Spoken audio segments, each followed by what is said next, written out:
Many people say always that Stanley Kubrick has never repeated himself and every film is so totally different. And he goes from Clockwork Orange to Barry Lyndon and 2001 and what have you. And of course this is true. It's obvious. But the great differences between his films are much more form differences and not so much difference in substance. In the substance, you detect almost a common denominator. And that is looking at human folly. It's very, very clear in Path of Glory. The vanity of the people involved. We are governed by our emotions and not by our intellect. I mean, this was one of the other mantras of Kubrick. Yeah, we are fancying ourselves being governed by what we have, what we know, by our education, by our intellect, by our ability to think analytically. We are not. It's always that look at our weakness.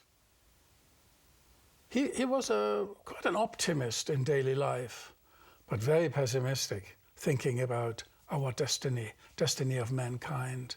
He was convinced we are right in the middle of digging our own grave. And that is also part of the statements made by his films. Since he was really a storyteller and filmmaker, the emotions always dictated a scene.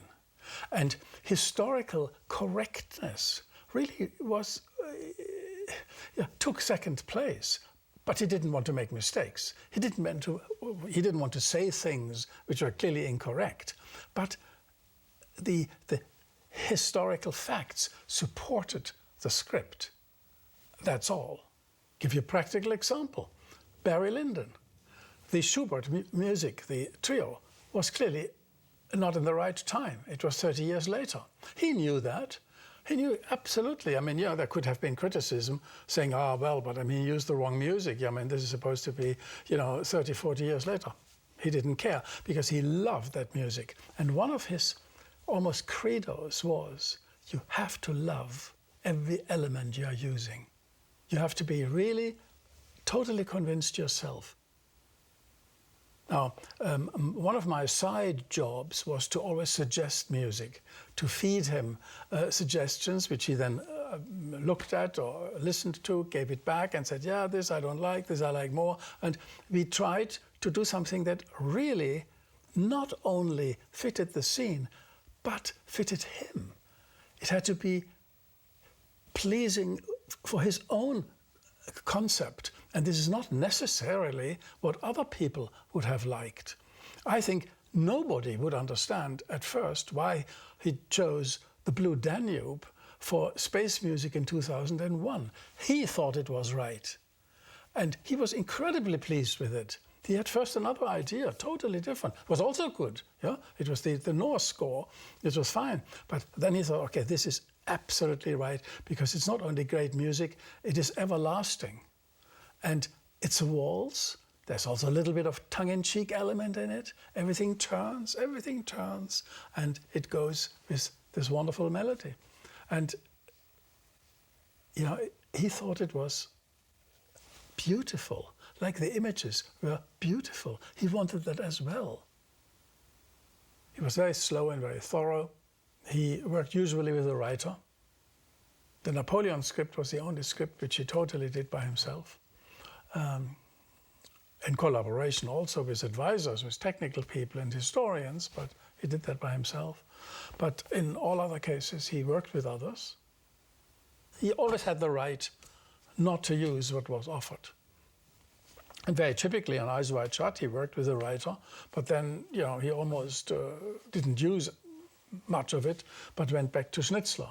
So if you now read the Schnitzler novel and you see Eyes Wide Shut, you will see it's very faithful, with the exception of one character that was added. When you look at a screenplay before we started shooting, and then if you look at the end result and read the final dialogue pages, you can see the huge amount of changes. He typed every day something new. During the rehearsals, he came up with other ideas. And that's why we also took a long time. We were not fast. But he afforded himself that luxury of taking time and doing something that he liked. And sometimes you can't do it in 18 weeks. Sometimes you have to take 50 weeks. But we had small crews. And we typically spend, in a week as much money as comparable films might spend in a day. Very, very few people.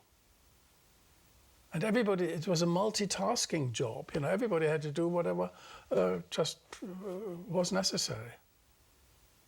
90% of directing actors is casting the right actor and then see what they can bring. And they usually bring a lot.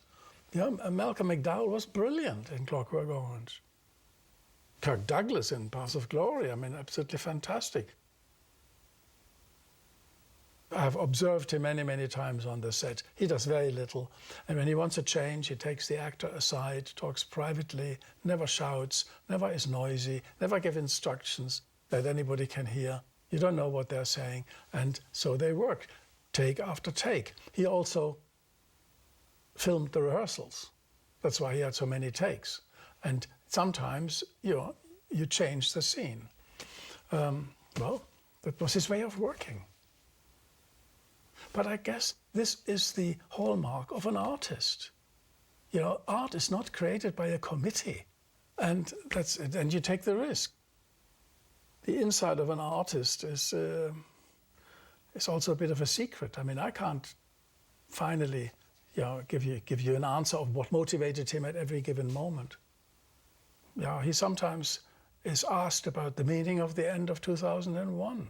And he's lost for words, because what is he going to say? He thought this was obvious, but you can't say that. So you don't want to patronize somebody. So he didn't like discussing his films. He also didn't like to talk to journalists. He didn't do press conferences or go on television. He didn't like that, and I understand that in a way. Every artist forms his own handwriting, his own profile, but he would not consider himself unique in this quality. He considered Ingmar Bergman equally unique, or other directors. Yeah. It's very typical for me, for example, that he offered AI to Steven Spielberg, because Steven Spielberg is so different from himself. But he loved that. He thought it was brilliant, that you can have completely different ways of making a film. And he was not interested in turning out movies. He had to be satisfied and proud himself of what he did, and he succeeded. And that takes a tremendous amount of time, huge effort. Many people always called him a genius, and he sometimes laughed it off and said, if they just knew how much work it was. Bach was called a genius, and Bach himself said, well, genius means 10% talent, 90% hard work. And he totally identified with that statement. He was very thorough. He was incredibly thorough, and he would rather not make a film than a film that was completely irrelevant, it didn't matter whether it was made or not. He wouldn't want to do that. If he feared anything, it was mediocrity.